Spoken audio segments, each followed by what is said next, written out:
Lost media is an incredibly interesting subject. Media that was once thought to be missing and gone forever can eventually be found or resurfaced. But there's some lost media that seems like no matter how hard we search for it, we just can't find it. Here we have some examples of lost media that I personally think that will never see the light of day. Back to the Future, Lost Australian Road Safety PSA. We all know the classic 1985 film Back to the Future, but what most people don't know is that there was a road safety PSA made specifically for Australia. In an early scene of the movie, Marty McFly sketches on the back of a Ford Ranger and later a Jeep by holding onto the vehicle's back bumpers while riding a skateboard. While humorous and typically cited as a way to build Marty's character, it caused concern with the road safety cautious Australia. Which is why when the film was released there, a television-exclusive road safety PSA starring Michael J. Fox himself was shown, warning viewers to not copy his character's behavior. Back to the Future was released in America on July 3, 1985, and 1 month later in Australia on August 14th. Around the time of the movie's release, Australia had been tackling a road safety crisis. The number of road-related fatalities peaked at 3,798 deaths. To try and get the number of road-related fatalities down, Australia started heavily pushing out PSAs to warn viewers about what could happen if you're not careful on the road. So it's no surprise that around this time they were not fond of seeing Marty being reckless on the road. Bob Gale, one of the writers of the movie, said in a 2002 DVD commentary that a compromise was achieved by having Michael J. Fox star in a made-for-TV road safety PSA. His exact quote is, "When the movie played in Australia, Michael J. Fox had to do a public service announcement for Australian television telling kids not to ride off the back of cars on their skateboards. They were, I guess, a little behind us in Australia, and the kids hadn't figured out that you could do that. And then, of course, we had to tell them that it was dangerous." While we don't know what was said in the PSA, it's widely assumed that it warns the viewers against the practice of sketching. Ever since the movie's premiere on Australian television, no images or footage of this PSA exist. If Bob Gale didn't bring it up himself and confirm it, no one outside of Australia would ever know that this PSA ever existed. There have been discussions of this PSA on sites such as The Cinephiles, the Museum of Lost Things, and on r/Lost Media. Reddit user WildGorilla2112 made the attempt to find this PSA by going through numerous mid-1980s Australian commercial blocks that had been uploaded to YouTube, but has unfortunately not come across it. For now, the PSA remains completely unfound. Star Wars: The Empire Strikes Back, Lost Original Darth Vader line. Star Wars: The Empire Strikes Back needs no introduction as it is one of the most iconic movie sequels ever made, and having one of the most iconic plot twists in all cinematic history. The now widely known scene where Darth Vader, voiced by James Earl Jones, reveals to Luke Skywalker that he is his father. A plot twist that series creator George Lucas wanted to keep secret from the cast members. In an effort to avoid spoilers prior to the film's release, the producers and director inserted an entirely different reveal into the original script for the scene, and the audio to this scene where Darth Vader says something else is currently lost. Before the movie was even done filming, there were so many rumors circulating about a dramatic plot twist, so much so that the producers feared that it would leak to the public to the extent that they refused to even divulge it to the cast and crew until it was completely necessary. As part of this effort, the script that was handed out to everyone says, "You don't know the truth. Obi-Wan killed your father." The scene was filmed with this line, with Mark Hamill reacting to that line but not knowing what the original line would be until he was done filming. Mark Hamill and James Earl Jones would be the only two to know about this real plot twist until the film's premiere. So there exists a version of this iconic scene with either the actor that played Darth Vader, David Prowse, or James Earl Jones, who voiced Vader, saying that Obi-Wan killed his father. And this version of the scene is currently lost. It's possible that this scene or audio exists in the Lucasfilm/Disney vault, but the chances of it being released by them are non-existent. This original line was brought up by Mark Hamill himself when he was on the guest of the Graham Norton show back in 2017 during the promotion tour for The Last Jedi, so we know for a fact that this is real and it could be possibly out there. The Man Who Could Not Sleep, Lost Silent Edison Studios film. The Man Who Could Not Sleep was an early silent film made by the Edison Company, who at the time had made notable films like The Kiss, Alice's Adventure in Wonderland, and The Great Train Robbery. This movie originally premiered on May 18, 1915, starring Mark McDermott as the Cursed Man, Judge Jeffrey of the title along with Julia Calhoun as the woman who called it court, and Charles Sutton in the role of the valet. In the film, Judge Jeffer had sentenced a woman to 30 days in prison. However, in a rage against the unfair sentence, she angrily says she hopes the judge never sleeps again. The curse plays on the mind of the judge, and over the next 3 nights, he finds himself unable to sleep due to a series of perfectly timed events. After 3 nights of unease, and after being haunted by visions of the woman he talks with, the prosecutor who says his ruling was unfair, another woman arrives in his court along with her child for the offense of sleeping on a bench. He inquires about her sleeping conditions, only to discover they live in a squalid flat and face eviction. With a moment of kindness, the judge pays her rent so she can stay. However, as he makes his way home, he finally starts to feel sleepy. After a night of restful sleep, he calls back to the woman he was harsh to, and wants to put things right with her. Now, why is this movie completely lost? Well, film preservation wasn't nearly as good or seen as important as it is now. Eventually, all the films made by this company were sold off and disappeared, with many of these films not being found until many years later. And this film was not lucky enough to re-emerge in good shape like some of the company's other famous films. The film was in its final stages of nitrate decomposition and had been put aside by archivists to be disposed of due to the extremely dangerous threat the material now posed to their collections.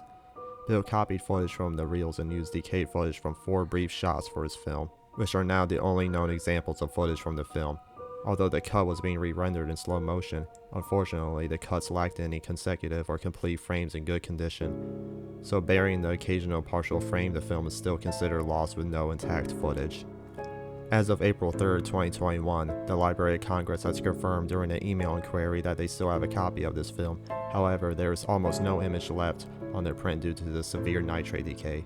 We do have some frames of the movie in good enough shape to see what the movie would look like, but other than that, we will never see this movie play from beginning to end.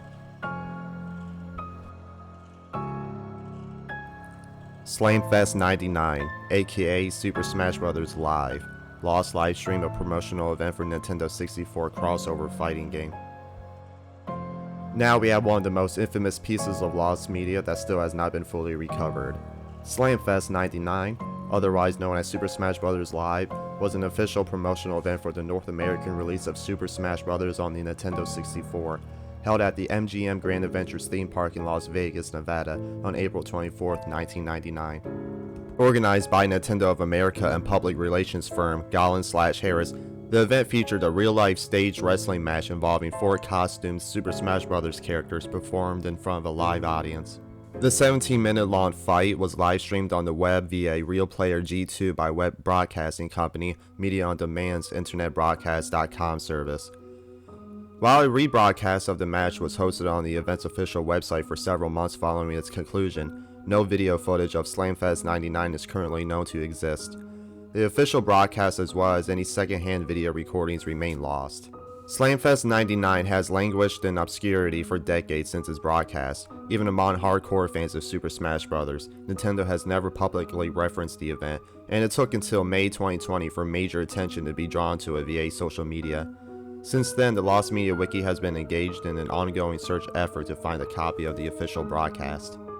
This is a description on how the event unfolded from the Zelda 64 Planet website. Mario and Donkey Kong will start the match. Donkey Kong, being much larger than our favorite plumber, quickly took Mario out. Yoshi came in and got his revenge on the gorilla. Pikachu would come in for the monkey only to be knocked down by Yoshi's lethal tail. Then, before anyone knew it, Mario went crazy. He wiped out Donkey Kong, Pikachu, and his own teammate, Yoshi. Ultimately, the match would end in a crash which knocked everyone out, resulting in a draw. "Everyone's a winner," the announcer yelled. On August 22, 2014, NeoGAF user Rusty mentioned the event in a discussion about Super Smash Bros. For 3DS and Wii U DLC leaks and revealed that they had found the original webpage promoting it. The website hosted by Media on Demand revealed the official name of the event being Slamfest 99, as well as a link to the rebroadcast that turned out to be dead. This is the first time in over 12 years that it has been referenced again. It's believed that the rebroadcast livestream was taken down sometime in the early 2000s. Andre Seegers, founder of YouTube channel Game Explain, retweeted the image with a comment mentioning a real-life Super Smash Bros. Battle using the same costumes used in a commercial that was live-streamed. Does anyone else remember the real-life Super Smash Bros. Battle that Nintendo live-streamed to promote the game? I've never heard anyone else mention it, and I can find zero evidence of it ever existing online. This tweet kickstarted the modern search, with many people scoring for an archive of the livestream on databases and video sharing sites to no avail. While many people made many efforts to find the livestream, such as contacting people possibly involved and finding a possible archive of the stream, neither the livestream nor any possible amateur footage from Slamfest 99 has been found as of the writing of this article. Although the stream is not found, several photos taken at the event were found on websites of interest and through various leads. Screaming Bloody Murder, lost music video by Sum 41. Screaming Bloody Murder was set to be the music video for the lead single from Sum 41's 2011 album, Screaming Bloody Murder. The video involved the band playing the song at the Roxy Theater before a shooter strikes the band, killing them. While very little details are known about the video, some fans were in the audience recounting their experience, such as Reddit user Picari Kevin. It was just them playing the song on stage, getting crowd shots, then a bunch of blood was sprayed onto us. Most of the day was just jump around, get blood sprayed on you, then wait while they reloaded the canisters. I wish they used something different for blood. Most places will use something watery with detergent in it, but the stuff they used was incredibly thick. It was a fun shoot though, free beer and pizza with a bunch of fans. Steve and Cone were really cool and hung out all day, while Derek left after a while. Dude was pounding the Grey Goose pretty hard all shoot. In June of 2011, band member Cone said that the video may never be released due to difficulties with the label. In July of that year, band member Derek Whibley further confirmed that the video would not be released, and the band would instead release a video for their next single, Baby You Don't Wanna Know. Later on November 2nd, 2016, during Loudwire's Wikipedia Fact or Fiction, the band was asked once more about the unreleased video. Bass player Cone announced that the video was saved onto his computer, but the band still had no plans to release it. He said, "I don't think anyone will ever see that video, and it's nothing that people should see right now." Smosh, the movie. Lost R-rated cut of the YouTube comedy film. Smosh, the movie was a film made by the popular comedic YouTube channel Smosh, released July 22, 2015.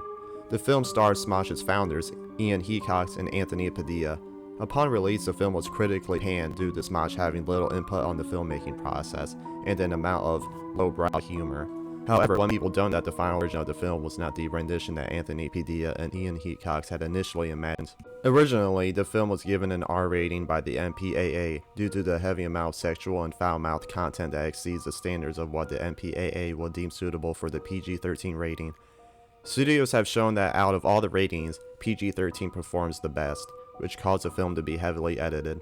The studio that Anthony and Ian were working with were stricken with the news of this and knew that something had to be done for the film to break even at the box office.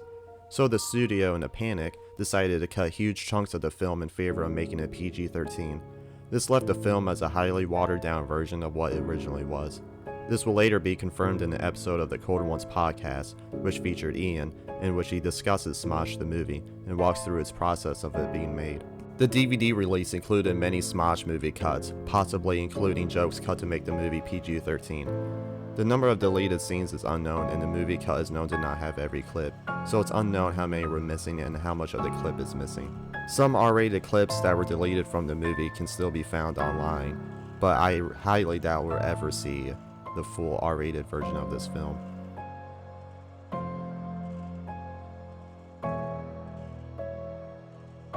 Thank you guys for watching, I really appreciate it. I had a lot of fun making this video and there's plenty more to come, so I hope you guys stick around. See ya!